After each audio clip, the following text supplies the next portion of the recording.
I could teach a whole class on ethics. I could write a whole book on ethics. I have written a book chapter on ethics. There's an entire chapter in Start on the End on ethics. We're not going to be able to fold that all into this course.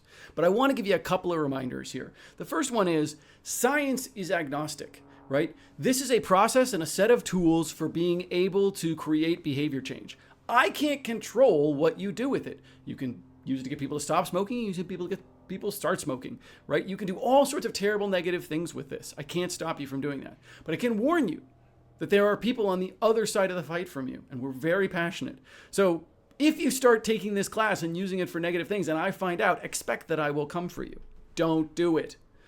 So what other ethical considerations do we need to take into account?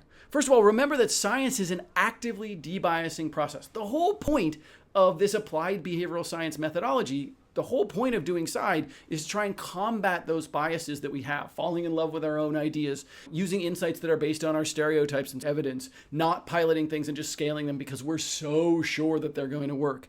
These are the things that we're fighting. So you want to think of this as actively debiasing and keep that in your mind. Remember that behavioral science is a team sport. The best way to find departures from our ethical standards is to do them in the open with lots of people. Get more people in the room for those workshops. Get a broad variety of stakeholders. The more diversity and inclusiveness that we can build into this process, the more likely we are to find the places where what we're doing is problematic. And find it, just like a pilot helps us understand, before something gets to scale, before it's big, we understand small. Same thing here. The more you build this into the process itself, the more likely you will be to avoid ethical violations at scale when they're big and things are expensive. So, 3 ethical gates that you should think about. 1, your outcome behavior needs to be a direct result of the target audience stated motivation. What does this mean? It's back to that behavioral statement. If I prompt you with the behavior, you should give me the motivation, and vice versa. So if I say to you, hey, you need to go to the doctor last week, what'd you do? Oh, I took an Uber. Why'd you take an Uber? I needed to go to the doctor. If you say, because I wanted to flirt with a driver, behavior and motivation are no longer together. They're no longer syllogistic. We got to stop, right? Pause the project right there and make sure we understand what is going on.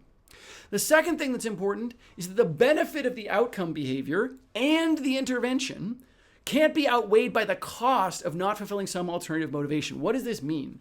It means the ends do not justify the means.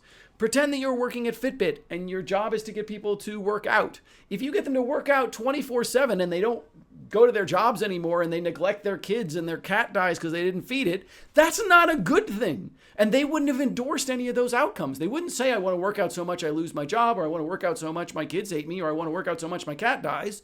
Because they wouldn't say that, you can't do it. You must be conscious of the limitations of that person's motivation. I only want to ride in Ubers when I'm trying to go somewhere. I don't want to ride in Ubers all the time, even if that's maximally profitable for my business. It's not honoring my motivation. The cost is too high. So you have to be careful about those things. You have to be checking with people. Hey, when you do the pilot, hey, we got you to work out, 2 more hours a week, and that seems to have come from your TV watching time. Are you okay with that? Absolutely. Hey, we got you to work out 2 more hours a week, and that seems to have come at the cost of spending time with your kids. I might not be so okay with that, right? We got to do that ethical checking.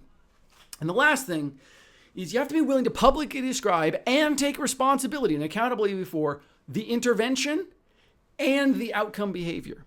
The intervention and the outcome behavior. It's not just, I got people to exercise more. It's I got people to exercise more by doing this, right? I got people to exercise more by holding them at gunpoint. Right? You're not willing to say that second part of the sentence. You got to be willing to say both outcome and intervention, right? I'll remind you, this is a team support. And when you look at errors, when you look at ethical deviations, they are typically because things are done behind closed doors, because the right people are not in the room. The most famous example that I often use is Facebook. Facebook decided, hey, if we introduce, positive content into your feed, maybe we can make you happier. But because this was conducted by academic researchers at Cornell, they also said, if we introduce sad content, negative content, can we make you feel less good? Right? This got deployed to tens of millions of people, right, in a live product. Why did it not get caught?